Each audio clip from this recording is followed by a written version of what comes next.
Hi, I'm Metta Spencer.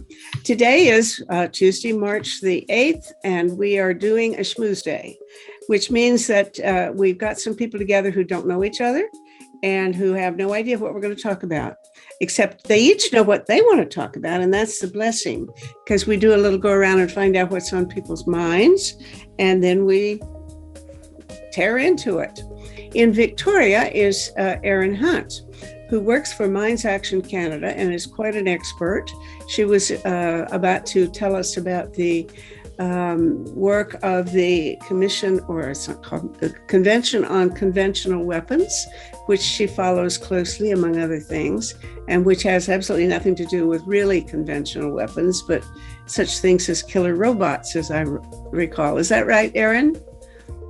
It does cover a bunch of conventional weapons, but this week, they're trying to talk about killer robots and not really succeeding at the moment. I see. Okay, well, at any rate, Erin is quite an expert.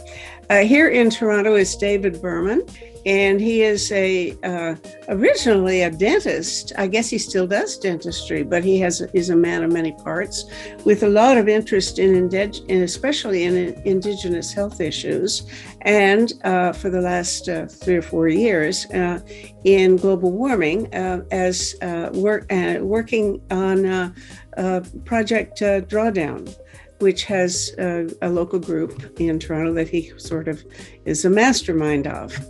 And also here in Toronto is Doug Saunders, who is the Globe and Mail's all-purpose international affairs expert.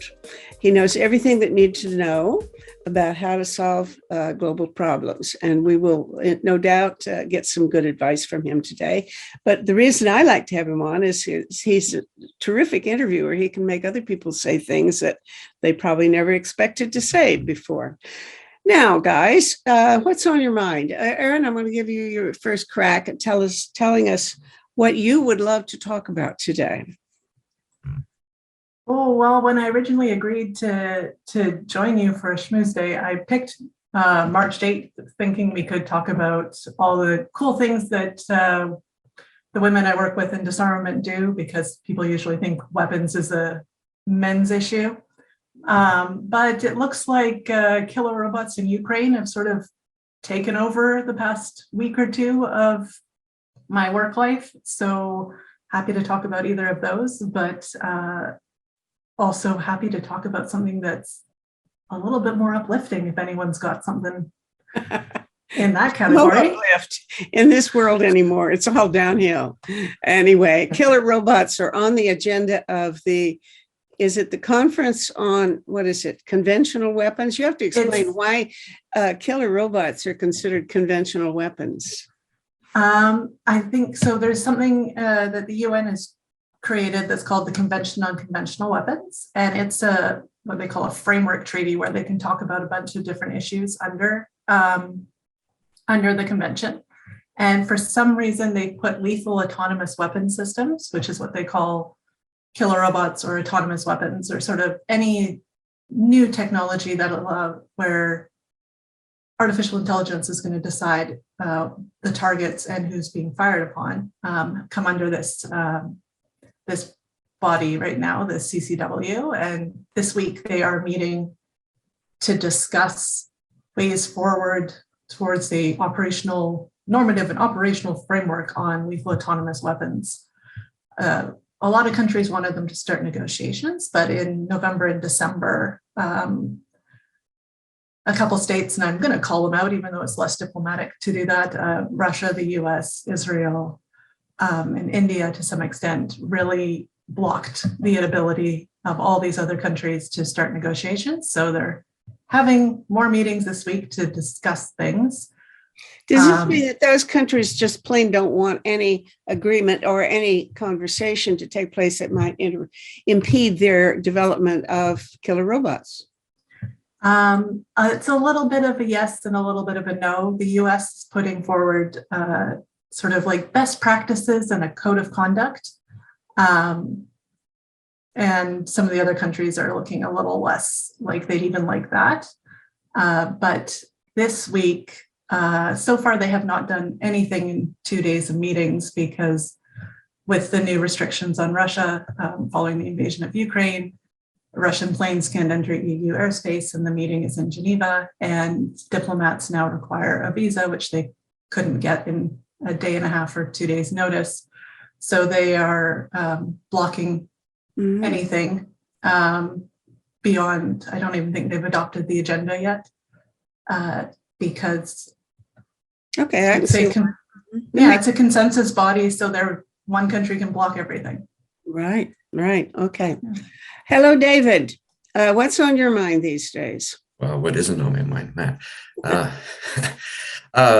So up until a few days ago, I was consumed with this convoy in Ottawa, and now, of course, Ukraine. So I've been reading and watching, and a couple of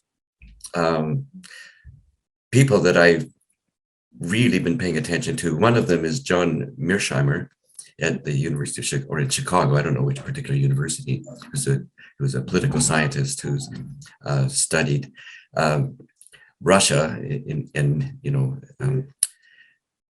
I guess, Russia and Far East and so on. He has been able to look at it from a Russian perspective on the strategic necessity of Ukraine to be neutral, and looking at it from their perspective, which I think is unusual. But what's interesting about I read his article in Foreign Affairs in 2014, where he said the crisis is the West's fault, and then a lecture he gave in 2015 about Crimea and where the tensions are and where the relief valves might be and so on. But I think what's interesting about a hypothesis is its predictive value, and in 2015 he predicted everything that is happening up till now. Wow. So that is, I think, pretty sharp. And then Vladimir Posner, who is a Russian-American journalist who has worked as a journalist in Russia, in fact, in the propaganda ministry in the Soviet Union, and of course, as an American journalist now, so he can work both sides. Excuse me, but I didn't even realize he'd immigrated to the U.S. Did he do so because he didn't like Putin, or what's the story? Well, he's classified as, he speaks English with what I would say a New York accent. So I don't know where he was brought up, but and I was familiar with him 30 years ago, but you kind of lost track of him. And I didn't know he was in the U.S. now. He's gone permanently immigrated to the U.S. Well, I gather he goes back and forth. Yeah. Okay. But anyway, he was speaking at Yale in 2018 about Crimea and about Ukraine, and so he's able to give, I think, a more nuanced perspective. He's no fan of Putin, and of course he's no fan of Trump, but he's looking at how what might have been many opportunities for collaboration have become so divided that you're either black or you're white, and which is black and which is white depending on where you're living. And actually, what was interesting, our good friend Olga Pusanova was when talking about how Putin's popularity was really plummeting until the U.S. or I guess the world put sanctions on Russia for invading Crimea, and suddenly Russian nationalism shot way up. Interesting. And he became the most popular guy, saving Russia from Western oppression. And that apparently, from what I can tell, is still the case. So, well, that's a good question. I mean, maybe Doug has an answer. Yeah. Better estimate about what the ratio of approval and disapproval is, but I hear it's really divided. I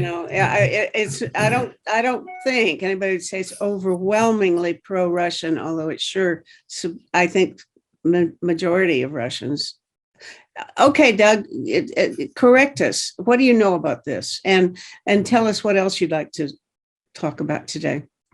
Well, there's a number of things on my plate at the moment, obviously, but I predominantly, out of this, would like to hear from Erin, drawing on her expertise on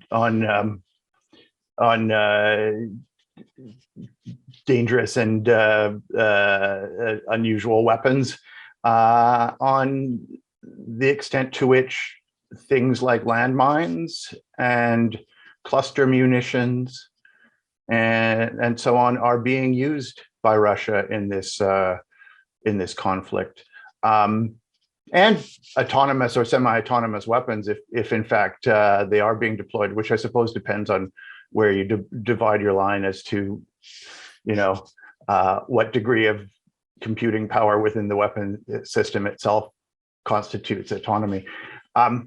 Anyway, I've written a lot in recent weeks. I was in Russia at the beginning of the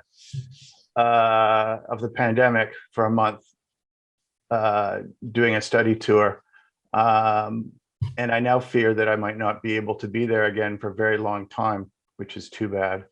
And I haven't been to Ukraine since 2015, so I'm not an expert or a very good gauge of this, but I have done a lot of writing on how we might gauge Russian public opinion.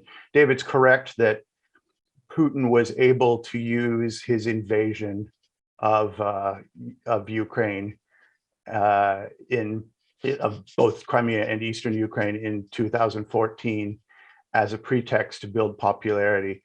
I think he was able. I think that was easier to do then. He was able to fend off. There were huge protests against Putin in 2012, 2011, as basically the whole Russian middle class turned against him because he failed to deliver what he'd promised. It had remained a single industry petro state and so on. And he was able to build a new wave of popularity in the 2015, mainly because there was a sense that the Russian military weren't really involved. I mean, Crimea is majority Russian speaking, may even have been majority loyal to Russia over Ukraine. That certainly isn't true of any of the Donbass or the Eastern republics. That was purely manufactured by Putin, the idea that there's an independence movement, and the independence movement in Eastern Ukraine was just the Russian military. But then again, hold on. You're saying that the whole thing in the Donbass is manufactured by Putin? Oh, absolutely. There was no indigenous demand for autonomy or separatism, or not until the Russians got involved. Really? This is different though this time around. Putin has attempted two things with this. One is to reiterate a claim of a greater Russia in his speeches, saying that Ukraine is a fiction, or that it's an anti-Russia, or that the borders of the Soviet Union are the borders of Russia. There is a proportion of the Russian public who appear to believe that. There are credible polls taken during the last year that say that as many as half of the Russian public, to some extent, are opposed to Ukraine or believe that the Soviet Union was Russia rather than an entity that occupied Russia and Ukraine, to the enormous victimization of the Russian and Ukrainian people. But the other thing he's done is he did not really do this so much in 2014, is create this fiction that there's a NATO or Western or United States incursion into Ukraine, or animosity toward Russia, or military projection in the direction of Russia, and that Ukraine needs to be defended against this NATO attack or incursion. And now those two explanations, and often in his speeches during the last year, he's offered both of them during the same speech. They're incompatible with each other, of course. I mean, either Ukraine is a country that needs to be defended against supposed NATO incursion, or it's a fiction that is really just part of Russia. It can't be both of those things. Mhm. And that cognitive dissonance you can see in some of the polling results. You're not getting the rush to Putin that you got after 2014. You're not getting those waves of support. At most, maybe half of the Russian public are behind him. But remember, nobody in Russia knows that there's a war of national conquest in Ukraine officially. I mean, people, very elite people who have access to VPNs and things know that. But the words war and invasion and attack have been banned from any use in Russian print or broadcast media. And any stories or broadcasts or web posts that mention them have been taken down. And the major independent publications have been banned. BBC Russian service has been banned. Twitter and Facebook have been shut down. So even TV Rain and Echo Moscowski. Echo Moscow has been shut down. TV Rain's been shut down. So Novaya Gazeta has been severely restricted. I was pretty much, well, halfway or maybe more than halfway agreeing with the position that David has put forward already, which is that really, if Ukraine had just accepted the Minsk Accords and implemented them, this wouldn't have happened, because all that the Russians were doing is trying to protect themselves quite reasonably from the encroachment of NATO. There's a certain logic in that, and I kind of but think there was no encroachment of NATO. Hold on, yeah, the theoretically potential well, it has been going east, or a lot of countries have been already joining NATO. It just Russia was ready to join it in Putin's first term. Yeah, I mean, Russia as an alliance of liberal democracies for defense. There's no reason why Russia shouldn't be in NATO. Well, okay, if you believe anybody should be in NATO, which I don't. I think the whole thing. Functioning liberal democracies should be. Right, but Posner suggests that, okay, Putin said, okay, let's join NATO, let's have a common security network, but he was rebuffed and insulted and said, "Go away, little boy. You're too small. We're not interested." There was a failure in the 1990s to get Russia into the pathway to NATO and the EU and other international institutions that bring liberal democracies together in collective activities fast enough before their authoritarians took over the country. And certainly Western governments are considerably at fault for having not brought Russia into the fold. Certainly, I remember being in Moscow as late as 2004 and having the top generals say to me, "Yeah, we fully expect to be in NATO by 2010, because A, we're a similar sort of country to member states, and B, because we have common enemies, that we face the same threats as the Western Europeans do, and those threats at that time were perceived to be coming from the South in the form of irregular forces and jihadi forces and things like that." So it was a really quick turnaround and strategy to hold on to power, to create the idea. And of course, NATO was never the issue with Ukraine. It was the European Union. It just doesn't sound as impressive to say the European Union's trying to march in on us. I mean, this entire thing began in 2014 when the Ukrainian people tossed out the pro-Putin leader because he attempted to stop their progress into the European Union. And of course, there's absolutely no reason why Ukraine can't be in the European Union and in Putin's Eurasian Union with Belarus and Kazakhstan and so on. There's no incompatibility between those two trade and political blocs, except that Vladimir Putin himself doesn't like it. So in a way, that all the talk from Moscow about NATO is really a foil for the actual issue of concern, which is European integration. Well, okay. So I was about to say that I mostly agreed with everything you've just said. Again, and which is pretty much what David was saying. But the upshot was, if they just done the reasonable thing and cooperated a little bit and and not been so truculent or so insistent on autonomy for Ukraine, none of this would have happened. And kind of believed that, but I really can't anymore when I see that they have, I think about the fact that they really want to reestablish the whole damn Soviet Union. And they're, they attack Estonia, or they attack Georgia, or they attack, they want Crimea back. Wherever they are in Eastern Europe, they're going to try to come and get you, especially if you ever belong to the Soviet Union. So that I'm really, I think there's a real question whether or not it's true that it's a defensive move to protect them from what they perceive as threats from the West, or whether it is just plain acquisitiveness for, re-establishing the Soviet Union and revanchism.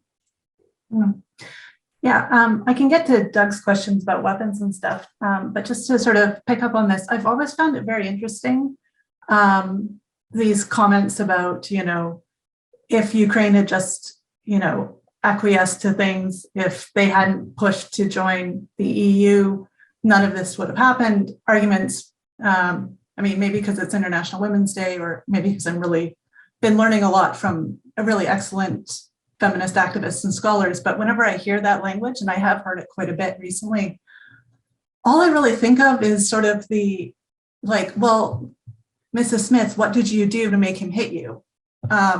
Understandings, and because, the political is the personal, and the personal is the political, I find it really hard to take those concerns, and even when they come from people who wrote textbooks I read in university, I just find it really hard to take them seriously as, because maybe based on generational differences and stuff like that, this whole focusing everything on, what Russia thinks and what the US thinks doesn't seem to explain the world to me right now. So I find a lot of those arguments sort of be like, well, Ukraine is its own country. It's allowed to align itself with who it wants to. And that shouldn't necessarily be justification for other countries being insecure with themselves, especially when they're like 6,000 times the size of Ukraine. But I can avoid the uplifting things and talk about weapons now, if you'd like. So to sort of answer Doug's questions, cluster munitions have definitely been used. For those of you watching or who don't know, cluster munitions are like essentially a large bomb with smaller submunitions inside, and they can be fired from artillery, which is what we've mostly been seeing in Ukraine, or they can be dropped from the air, and then they open up in the air and scatter small explosives over the area about the size of a football field. CFL, NFL, Premier League, football field size. So yeah, we've seen a lot of use of this weapon. And because in general, between over 90% of the casualties of cluster munitions are civilians, the majority of the world, including Canada, has banned these weapons. Unfortunately, Russia and Ukraine have not. So we've seen use of cluster munitions pretty much dating from the start of the conflict. There was use of cluster munitions in the conflict in Donbass, and now it's spread throughout Ukraine recently. I should have counted this while other people were talking, but I have a little list here of strikes that we know of. Human Rights Watch, Bellingcat, Amnesty International are doing a lot of work on nailing that information down. And I spoke with one of Doug's colleagues at the Globe and Mail last week about cluster munition use.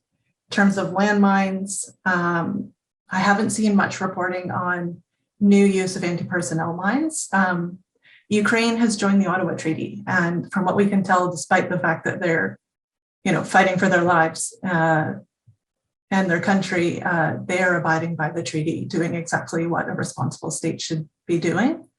There has been reports of anti-vehicle mine use, which isn't covered under the Ottawa Treaty, but I don't have confirmation on that yet. There's reputable looking Twitter sources, but not, the kind of confirmation that I'd want to go, definitely it's happening on. But I think when it comes to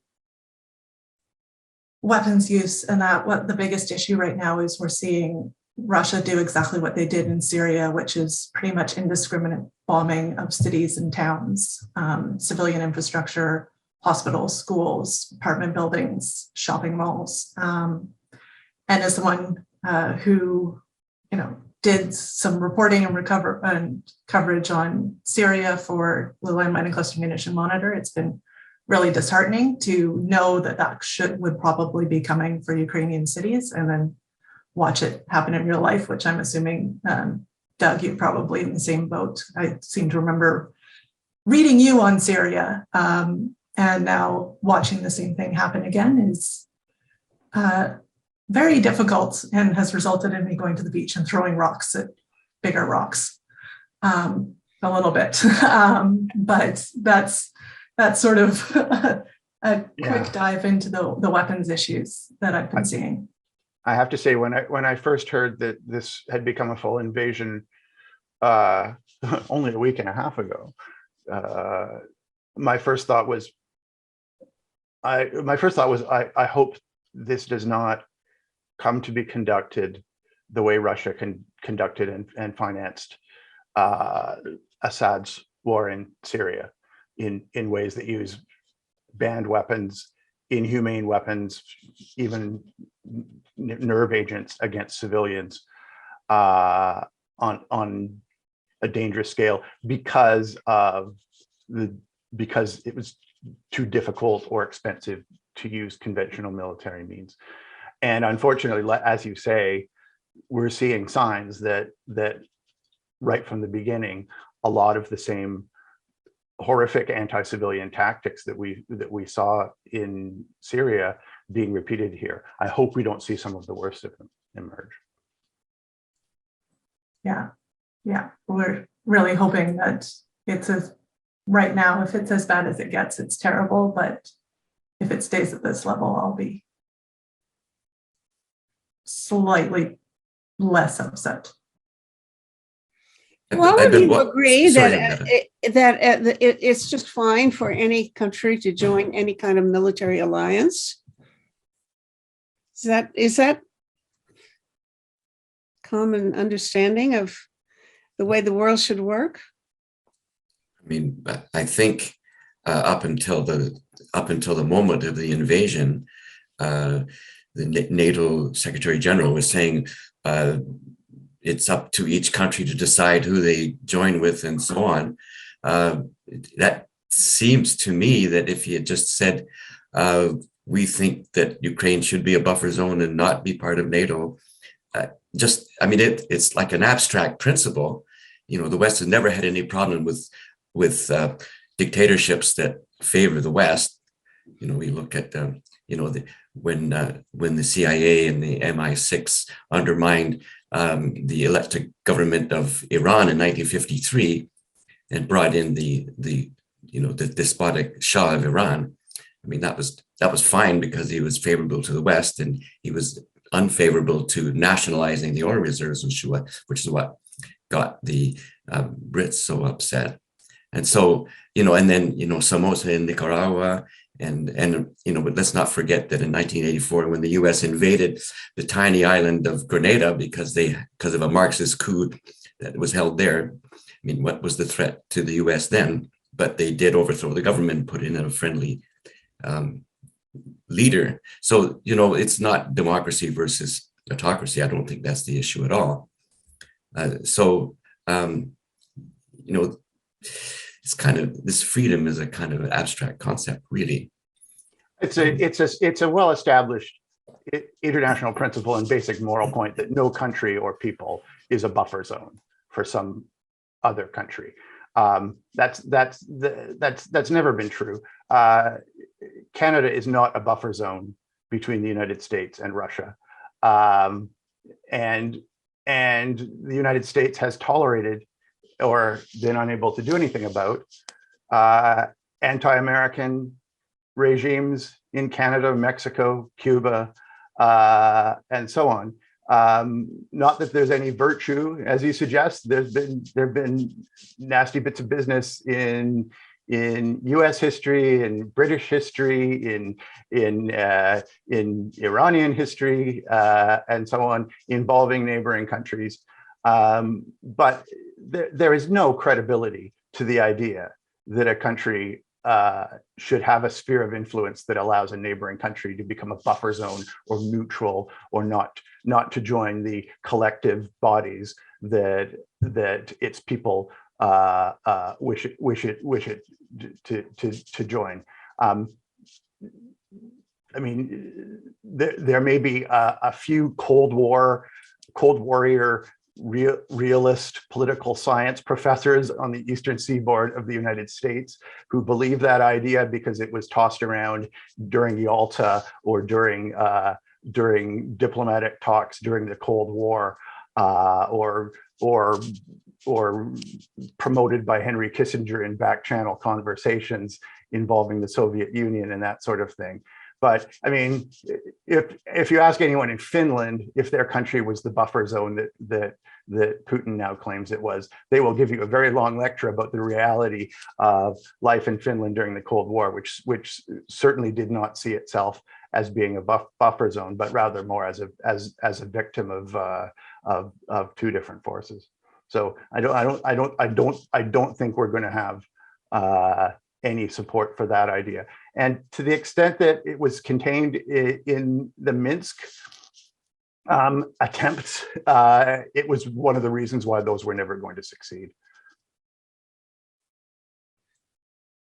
Okay, I'll be quiet.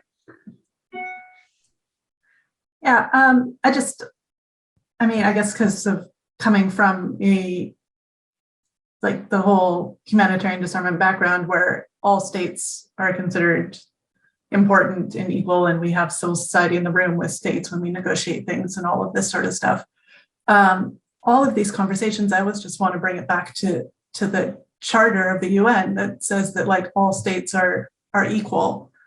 And so therefore, if Canada can choose who it aligns itself with, why can't Ukraine, why can't Estonia, why can't Georgia, why can't South Sudan? Or so I think it really serves us well to remember that the years of the Cold War and the great power politics and everything has really overridden the agency of a lot of countries, and it helps to focus more on their agency and bring some democracy back to international relations on the national level, not just. Erin, would you and government. Doug both agree that the U.S. was really at fault in reacting when the Russians were installing nuclear missiles in Cuba?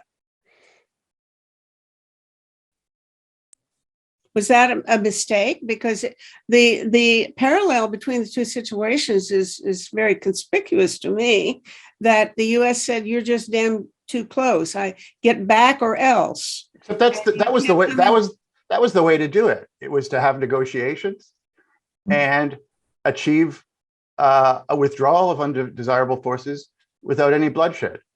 It worked. And yes, of course, diplomatic negotiations often come under the hammer of potential military threats.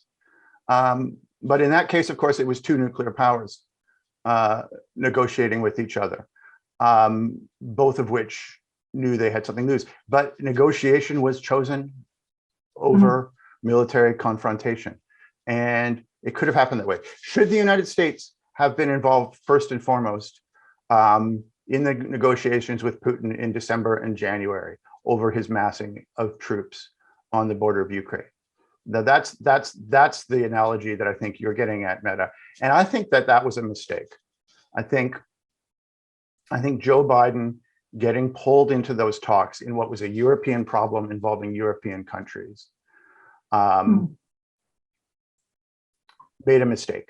Because why was Russia insisting that the United States, which had no involvement in this, this was a matter of Ukraine wanting to be part of the European Union, Russia having attacked it, drummed up separatist movements, etc., within it.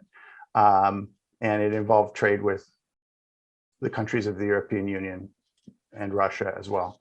Why did the President of the United States have to be involved? Because Vladimir Putin wanted the President of the United States to be involved, because it gave his little regional conflict the stature of something like an international superpower showdown, reminiscent of the days when when Moscow was the capital of a superpower that occupied Russia and Ukraine, but nevertheless it was the capital of one. And Joe Biden, I think, made the mistake of giving Putin some of that credibility and giving his regime some of the credibility of being a great power that could speak with the United States and so on. Now, at this point, it's almost inevitable, given that it's the first national invasion of another full sovereign country by another country of the 21st century. It's almost inevitable at this point the United States would be involved in some way. But it also gave credibility to Putin's fictions about a Western interest in moving on Russia and that sort of thing. So, and as with things like trying to get the Nazis out of Venezuela and that sort of thing, it's not helped when Washington gets involved.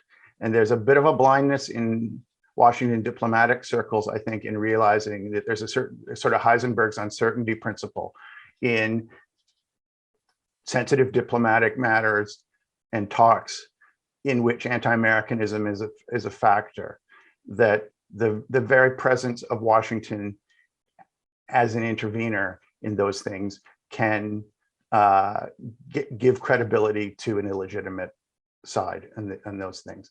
So I think it really is true, as David suggests, that Washington should have stepped back and allowed its proxies, if you will, in European Union states to do it. There was not enough trust of the French and the Germans to be able to handle it. The war was going to happen anyway, but why do you say that?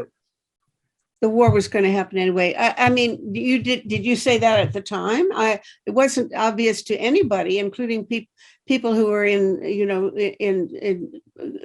Putin's entourage, that it was going to happen. Even his top generals had no idea that it was an invasion. From everything we know, that was a full invasion and takeover of a sovereign state. But that is evidence that the war was going to happen anyway, because there was no casus belli. There was no there was no specific thing that triggered it. There is nothing that that Germany or France or the United States could have done or said or offered that would have stopped Putin from invading, because there was no actual thing. There was no threat.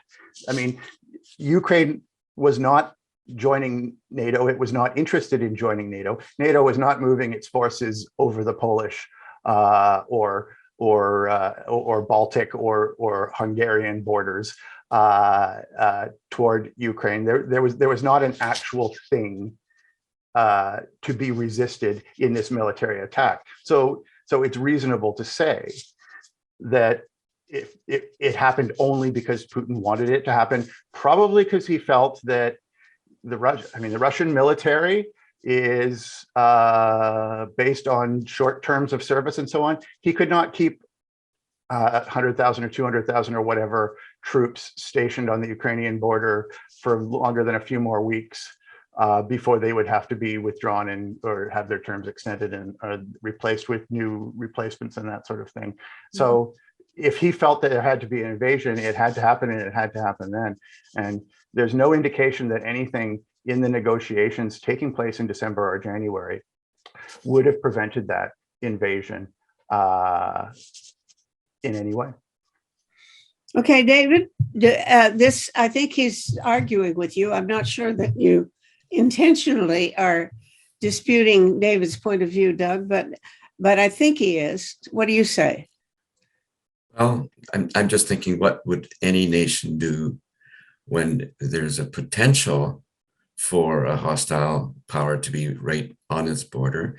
That's one thing. The other thing is the it looks like certainly Finland now and Sweden, suddenly their population is saying, well, we should join NATO. Germany's upping their defense budget, or so-called defense budget. So, if there was a fantasy of Russia being surrounded, it's becoming a self-fulfilling prophecy. So what it seems like an intractable course, a trajectory that we're on towards escalation that is really scaring the bejesus out of everybody. Is there a way out, in your opinion, That's Doug? a good one. Doug, what's your way out? A way out. Look,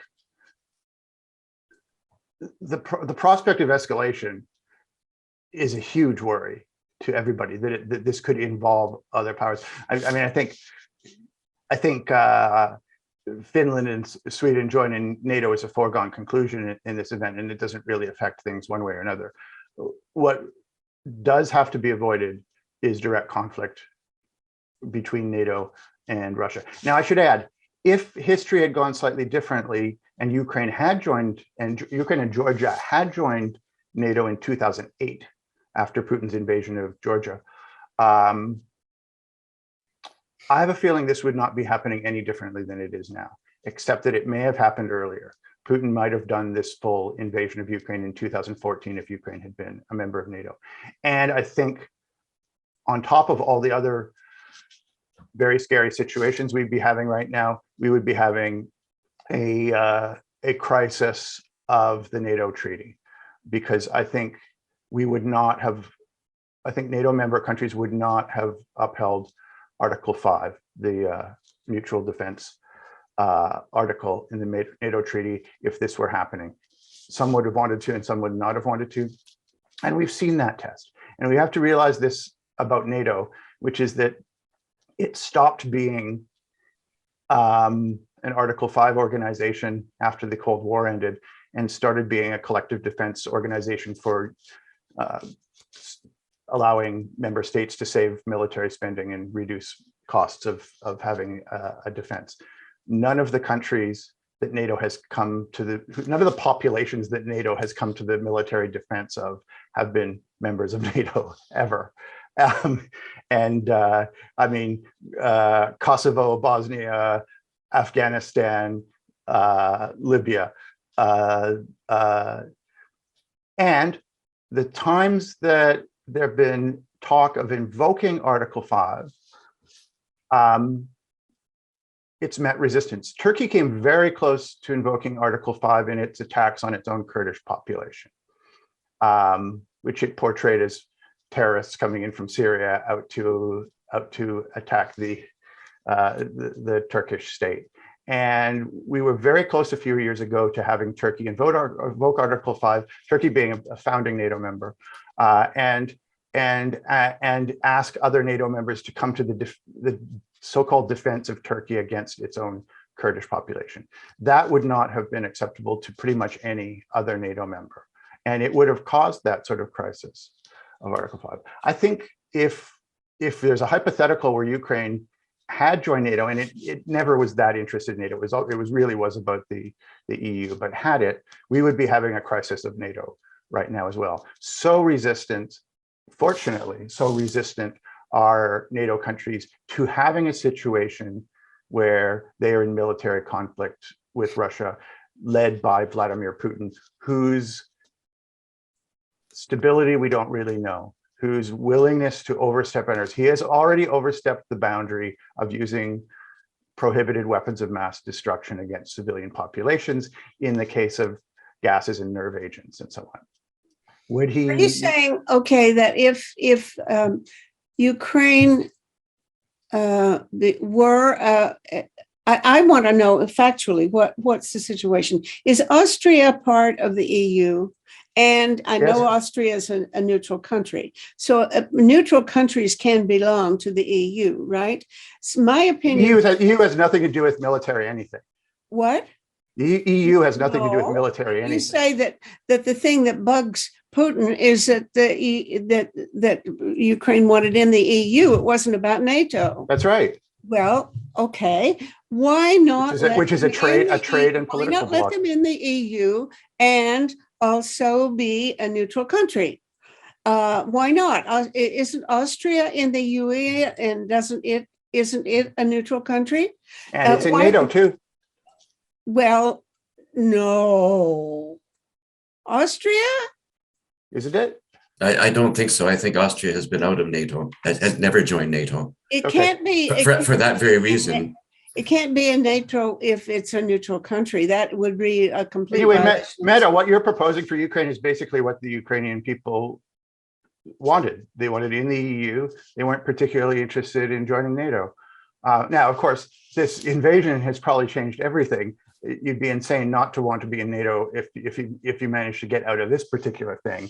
And this is going to change. Now, before the conflict and throughout the 2010s, we had France and a number of other EU states proposing to get out of NATO because it's so US dominated, and instead pool their resources in a collective European defense, which is a good idea. It would be just as effective as NATO in most respects. In this respect as well, the combined size of the non-US NATO militaries is still considerably larger and more deployable than the Russian military, for example. But they couldn't get their wherewithal together to do it. It would have removed the sense of within NATO of being a US-led game, which is to a good extent true as well, right? But as far as being a neutral country, that's for the people of a country to decide. No, I think it isn't. I think that it's certainly something I would have pushed really hard for, and so would have George Kennan. He's the one who said it's a real mistake for NATO to keep on moving to the east, because eventually they're going to get to the point where Russia is going to blow up and tell them, get back and we'll have a war over this. He predicted exactly that, because that wasn't what Russia, he no. wanted is exactly this. No, he wasn't talking about Russia. He was talking about the of- Soviet Union. Mhm. He wasn't talking about Russia. He was talking about the Soviet Union, Yeah. And I mean, which occupied Russia. yeah, my NATO timelines are terrible. But when did Norway join NATO? Were they a founding member? Does Yeah, anyone know? 1950s. So Russia. So there's NATO been has a been border on there. NATO's been on Russia's border from the very beginning, pretty much. I think it was one of the second tranche of countries to join. So Yeah. since the 1950s, NATO has literally been on Russia's border. Yeah, and then, I mean, Meta, you said that you think that some countries should have to be neutral. What would your reaction be if Russia and the US decided that Canada had to be neutral? I'd love for Canada to be neutral. But I mean, not from. I think everybody, not because all Canadians countries should has- be neutral. That's my but not solution. because Canadians problem. wanted to, but if the UK, France, the US, and let's say China came up and was like, you know what, Canada, we have, well, not the UK, but we have borders with all of you. You need to be neutral between all of us. Not from a Canadian like public support for neutrality, but just straight up. Well, that doesn't These mean other anything. The public opinion is crazy. I mean, everybody should be neutral. Let's stop wars. I mean, it's very simple.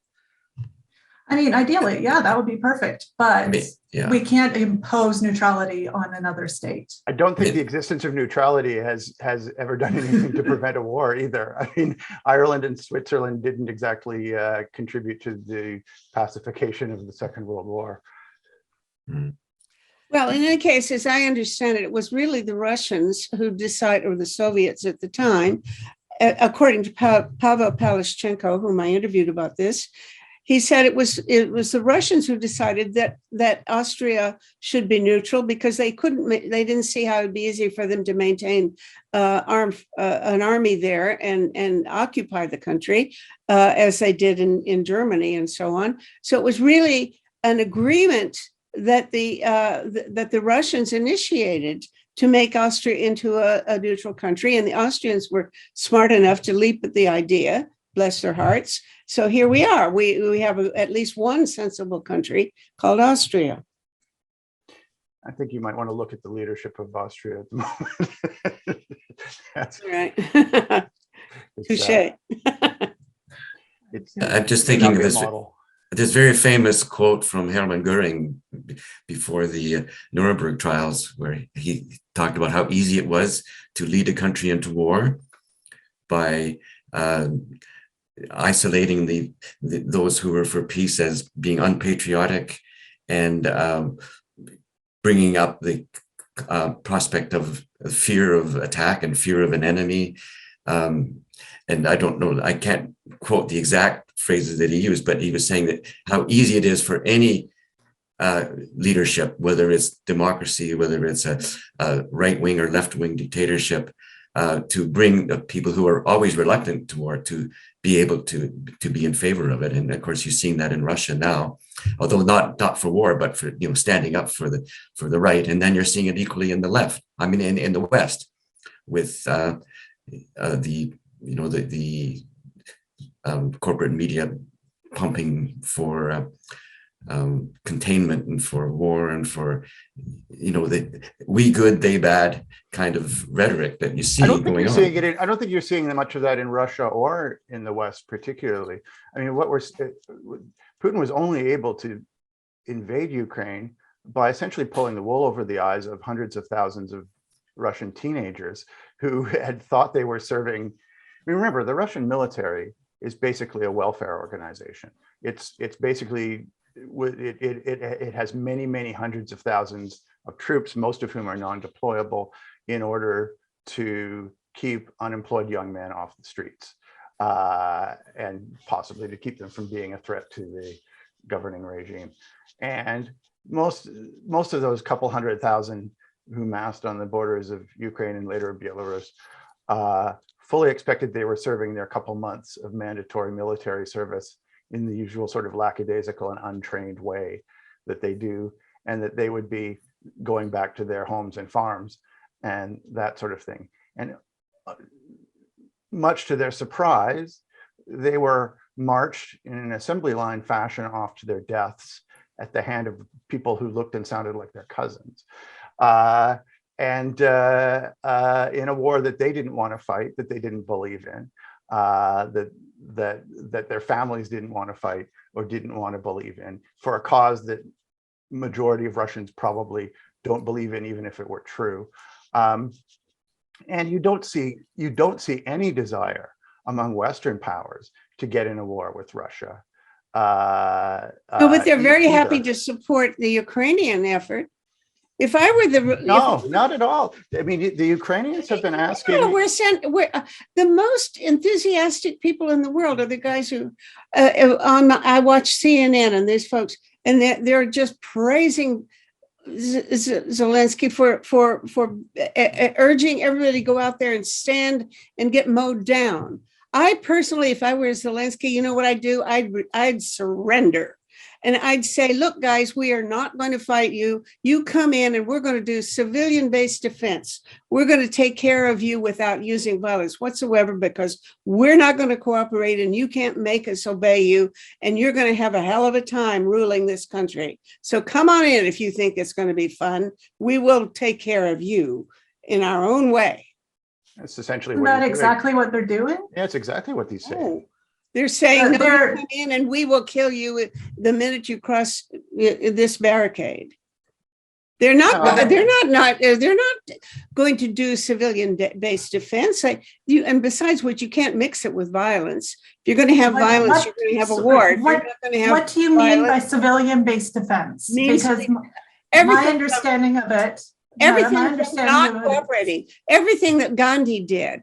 He said, okay, you want to have a demonstration? If we go out in the street, you shoot us. We're not going to have a demonstration. We're going to have a day of prayer and reflection. Everybody stay at home for the next. And look what that produced, the greatest mass slaughter in the subcontinent's history. No, it didn't. No, not when people stayed at home. There are many ways in which you can avoid mass murder or No, the he led violence. his You say, tactics led come in directly and to we mass will let murder the of air Polish out of your tires. That's what they did to the Germans. They didn't have adequate preparation in advance. What you need is to plan in advance how you're going to do this. And civilians can make it impossible for They've been at an war- occupying No, army to boss them around. The Ukrainians have been at war for 8 years. They've been planning. They've had very specific plans. Exactly. That's the reason why they've done all right. But to the point, what Zelensky's asked for, and that no country of the West will ever agree to, is a no-fly zone, which means a direct attack by I agree. not just NATO countries, but by other countries supportive of Ukraine on Russian forces. And I mean, yes, okay, sending some equipment to Ukraine and so on, people will do that, of course. But his core request that there be a hostility directed toward Russia, nobody is talking about doing that. Nobody is willing to agree to that, both because it could start a nuclear war, but also because it would grant credibility to the fictions that Putin used as justification. Yes, but what we are doing is encouraging these poor jerks to go out there and get killed. We love the Ukrainians because they're so courageous and noble, and they say glory to Ukraine. They go out and get slaughtered. And it's going to be the next few weeks are going to be exactly that, a complete obliteration and pulverization of Ukrainian cities. And we are urging them on and saying, good for you guys, how courageous and noble you are. Bullshit. I mean, to be honest, based on what I saw from Syria, I don't think there was any way to avoid destruction of some of Ukraine cities. When they launched a full invasion, I was the same as Doug. I thought, oh, this is going to be bad. We know what's coming because we've seen. You surrender, they stop. No, absolutely they don't. Absolutely they don't.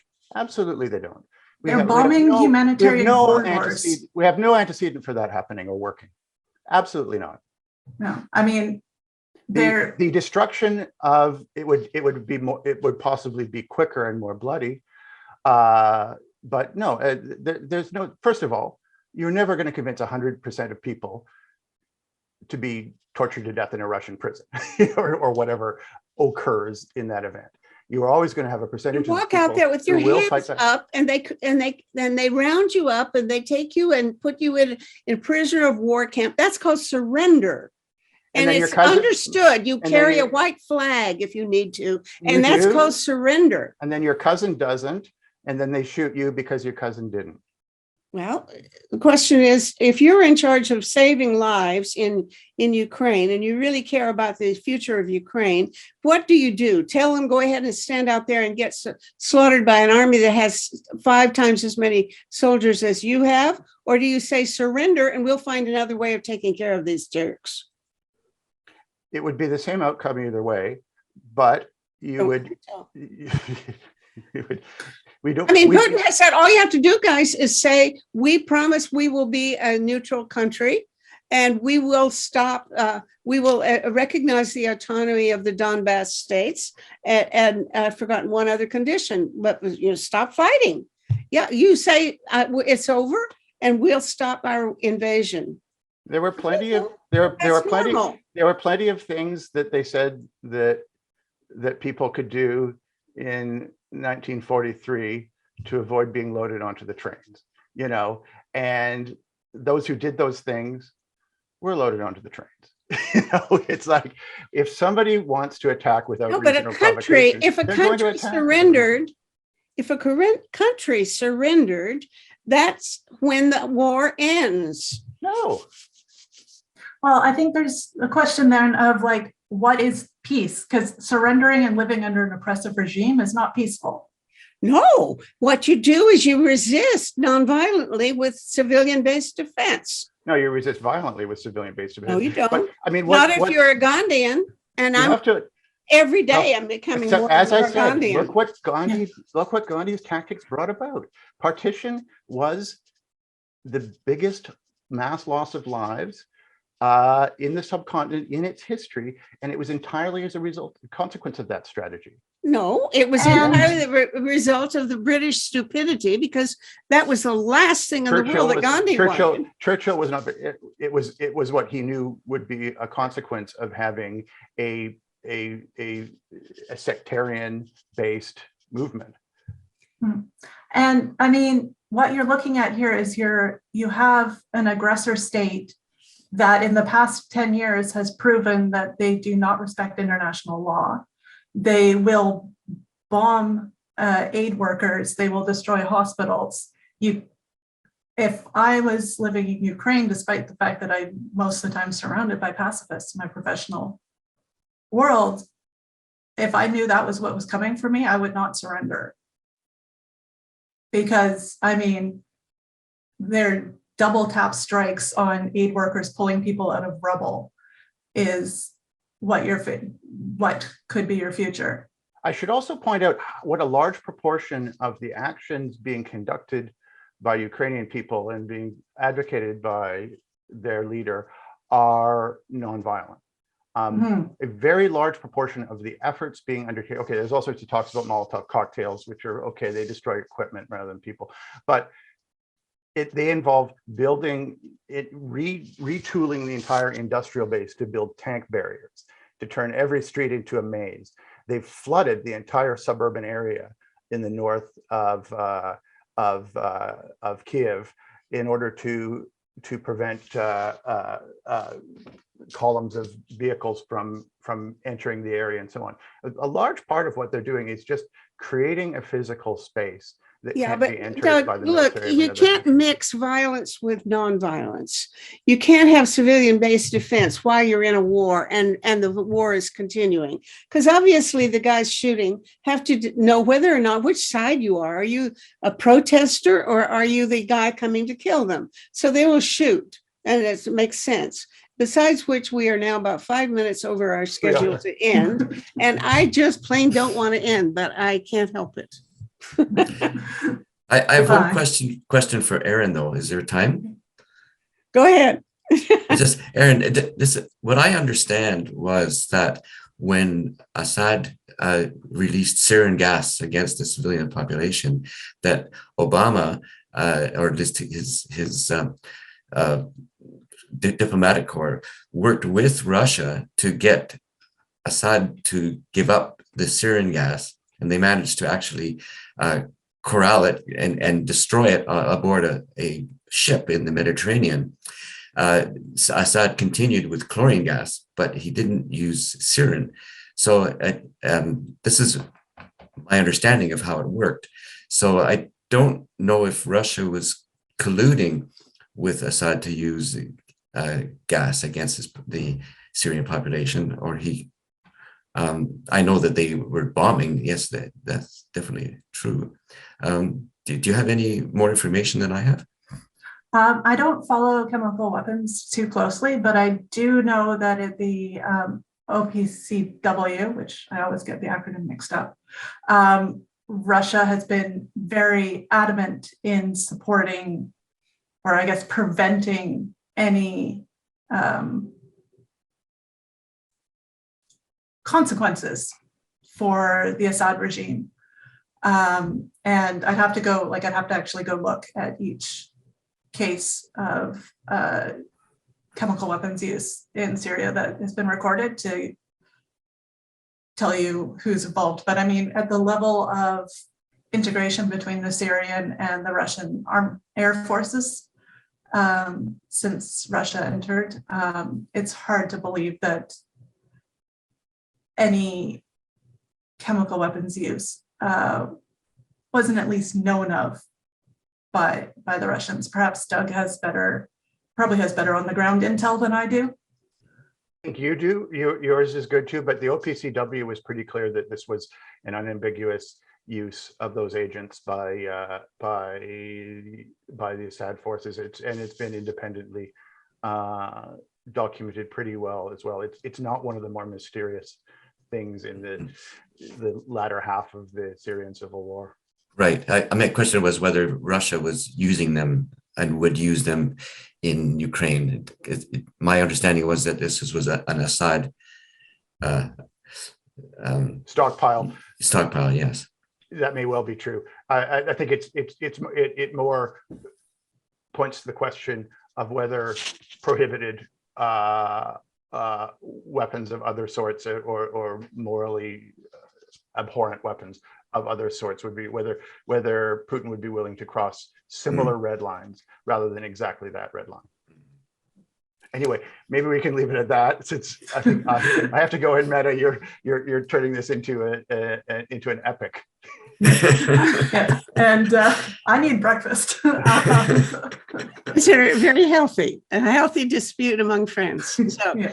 come back next time. Thank you all. It's been, Thank you all. I don't know whether I'd say fun, but certainly bracing. I feel I have a lot of energy I can burn off by going to the beach and throwing rocks at bigger rocks. Yeah. Bye-bye, guys. Take care. Bye. Project Save the World produces one of these shows 3 days a week, and sometimes more. This is episode 420. You can watch these or listen to them as audio podcasts on our website, tosavetheworld.ca. Eventually, we even post the transcripts there. When you get to the website, look around, because we have conversations going on all the time about 6 global issues, plus potential reforms in governance, economics, and civil society. To find a particular talk show, enter its title or episode number in the search bar, or the name of one of the guest speakers. After you've watched or listened, scroll down and share your thoughts about the show with the other viewers on the comments column. This is a place for dialogue, friends, so please join in. I'll see you there.